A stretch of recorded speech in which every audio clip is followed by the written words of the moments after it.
porte-parole du groupe GRH pour défendre la position négative. Donc, faut-il se plaindre? Non.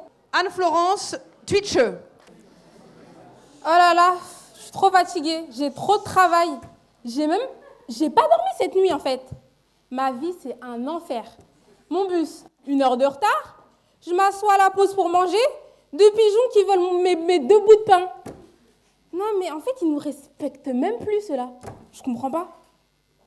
Vous avez aimé entendre ça tout à l'heure, toutes ces plaintes? La plainte peut se définir comme l'expression de la peine, de la douleur, qu'on éprouve en vue de trouver auprès d'autrui un soulagement, un remède. À travers cette définition, on voit le caractère incertain de celle-ci, puisqu'elle ne garantit en aucun cas à la personne qui ronchonne de guérir de sa blessure, d'être soulagée. Les hommes ont pris l'habitude d'exprimer leur incessante souffrance. D'autres diront que c'est nécessaire en prouvant par A plus B que cette dernière est bénéfique pour faire avancer le monde, tandis que certains ne verront que des désavantages quant à l'expression de la souffrance. Faut-il se plaindre?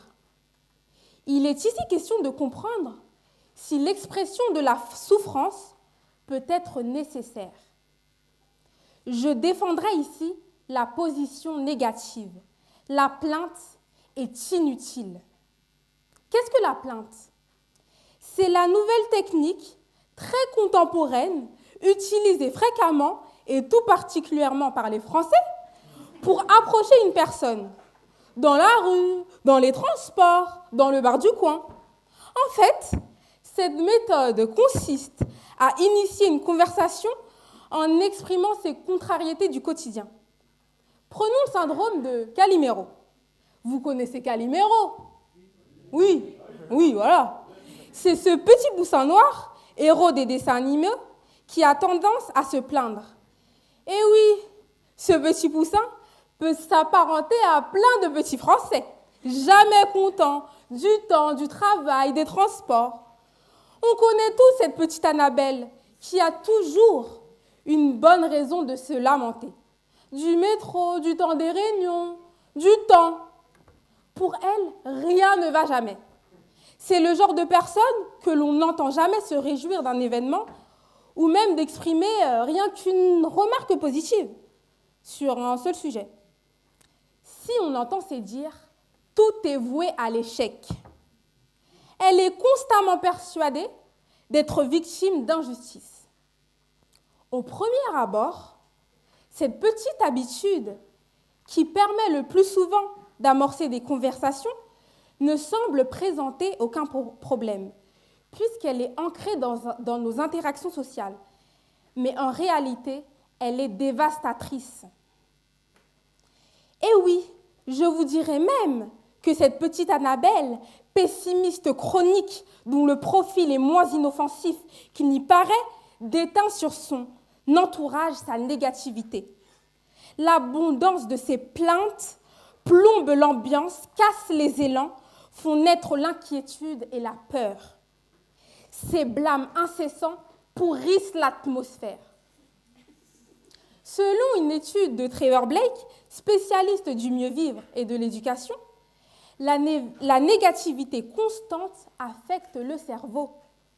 Écouter passivement et constamment une personne a des effets indésirables graves et peuvent même altérer les fonctions cérébrales. La qualité des pensées et des émotions que nous entretenons a un impact direct sur la qualité de notre vie et sur notre performance, mais aussi sur notre santé physique et psychologique. C'est pourquoi il est important d'orienter nos pensées. La plainte n'est pas nécessaire puisqu'elle n'est pas constructive. D'autres me diront que le fait d'évacuer sa souffrance crée un sentiment de bien-être. Par exemple, vous venez de vous disputer avec votre mari et vous vous plaignez du comportement de ce dernier à votre ami. Mais en fait, lorsqu'on déverse notre mal-être sur d'autres, on ne se met pas à la place de notre environnement, des autres personnes qui sont dans des situations pire que la nôtre. On ne pense qu'aux répercussions, on ne pense pas aux répercussions que cela peut avoir sur leur propre humeur. On ne pense qu'à l'infime sensation de bien-être qu'on est susceptible d'avoir en exprimant cette souffrance. Comme l'exprime le philosophe français François Roustan, il faut cesser de glorifier nos si chers moi. Vous pensez vous décharger d'un poids en partageant votre inquiétude, vos douleurs, mais cela est totalement faux. Il faut apprendre à ne pas adopter ce type de comportement individualiste et changer de perception, prendre du recul, prendre conscience des émotions que vous vivez, les accepter et regarder à quel point elles vont avoir un impact ou non. En les observant, on réalise souvent qu'en fait, ce n'est qu'une perception et que ce sentiment pourrait être totalement transformé.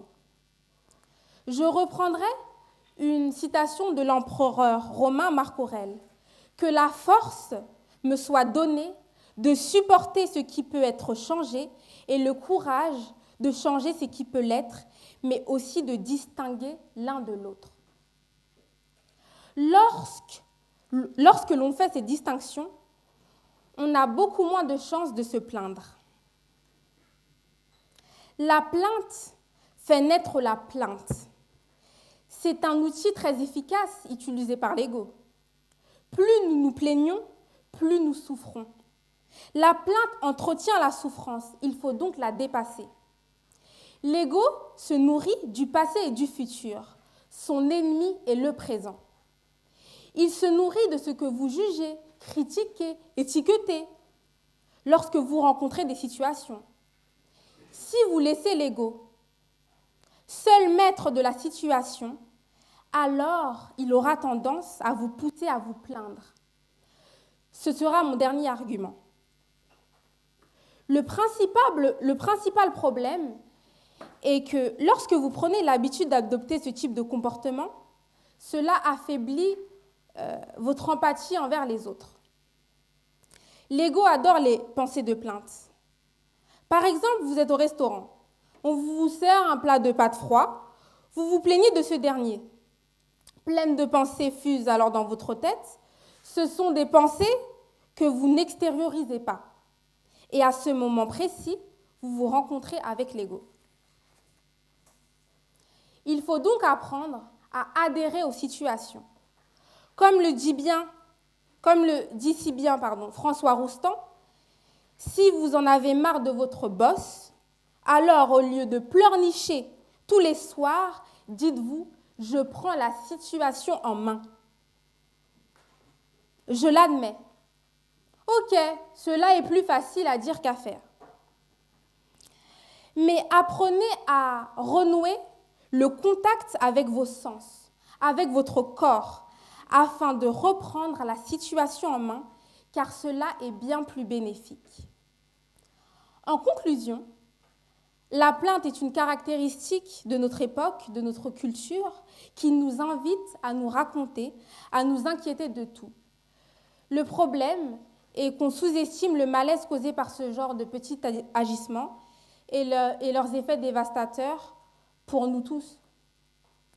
Je finirai en reprenant les mots du poète Max Alexis. Cessez donc de gémir, de vous plaindre, sans jamais agir, viviez vos moments présents comme votre ultime instant.